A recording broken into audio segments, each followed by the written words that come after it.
Magandang hapon po sa lahat. Luzon, Visayas, Mindanao. Tayo nagbabalik dito sa aking YouTube channel po para mag-discuss ulit ng another coins. Ayan po, andyan po sa ating harapan ang ating pag-uusapan.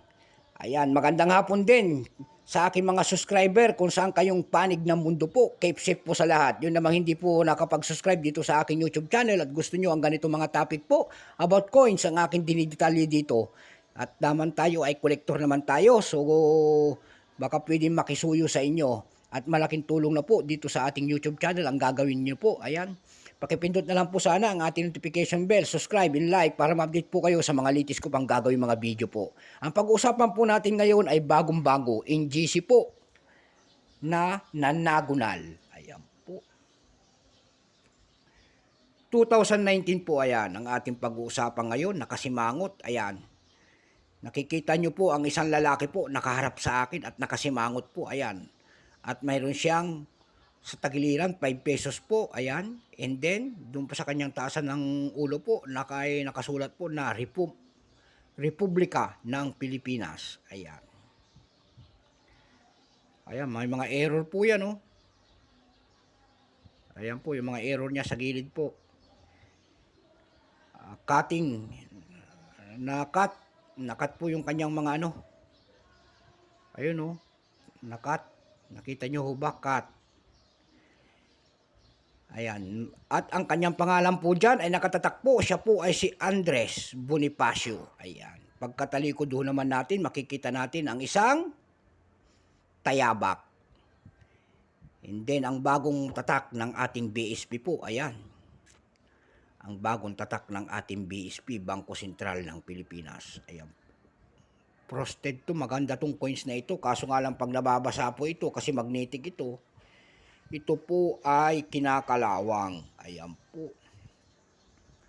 Bago tayo magsimula, kikilalanin muna natin siya syempre. Ayan po. Issue, Philippines po. Period, Republic, 1946. Up to date po. Type, Standard Circulation Coins. Years, 2019 hanggang 2021. Ayan po. Value, 5 pesos po. Currency, piso, 1967. Up to date po. Composition po nito ay nickel-plated steel. At yan ang ating magnet. At titirahin natin ng magnet. Ayan. Kahit siya po ay nakakapsol, siya po ay namamagnet. Ayan po. Ayan. Kahit siya po ay nakakapsol, magnetic po. Ayan. Dito nakaano ha. Itong ating ano ha. Ang ating... Ayan. May bigat po lamang itong 7.4 grams. May haba po itong 25 mm. May kapal po naman itong 2.2 mm. Ayan. Ang kanyang hugis, syempre, nanagunal, 9-sided. Orientation, middle alignment, number and dash 187351. Reference number KM-312. Ang kanyang nasa likod, sinabi ko na, tayabak po. Ayan. Ito pong 2009 na ito po ay 88%. Napakarami. 88% lamang lang. Pero may price na doon sa ating numista.com. Wala pa po itong vintage. Palati kong sinasabi pag ginagamit pa, hindi pa nadidetalye kung ilang piraso ang ginawa ng Bangko Sentral nito.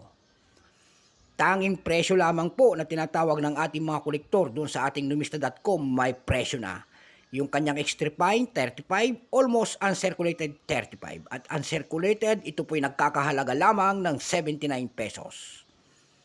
Ayan, dako tayo doon sa ating numista.com. Ayan po, doon sa ating numista.com may nagbebenta na nito ng $4.88. Mayroon naman pong pinakamalit doon na nagbebenta po ng $1.98.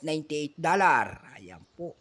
Sa ebi.com naman po may nagbebenta na po nito ng 238 pesos. Mayroon din 257 pesos po. Mayroon namang $4.79. Dako naman tayo doon sa ating Carousel PH po. Doon sa ating Carousel PH po, error ang kanyang binebenta. Ayan. Doon sa una-una kong mga vlog po, pinakitahan ko kayo nito ng mga error coins. Ayan. So, idinitali natin ulit kasi tagtaas ng presyo. Error coins ang kanyang binebenta. Ayan po. Ang kanyang presyo po ay 900 pesos. Ayan. Meron naman seller doon na Sevilla Sanchez 88268. Ayan po. Wala siyang binigay na error yung kung kanyang coins doon. Pero alam ko walang error kasi tinitigan ko mabuti. Binibenta niya po ang 2019 niya doon ng 950 pesos. Ayan. Para kinuha ko ang kanyang pangalan para malaman natin, ayan, baka sinasabi nyo magsisinungaling na naman tayo eh, ayan. So hanggang dito na lamang po ang aking vlog kung saan kayong panig ng mundo po. Ayan, God bless po sa lahat. At sana palooban tayo ng Panginoon sa araw-araw nating gawain. At keep safe po sa lahat and God bless.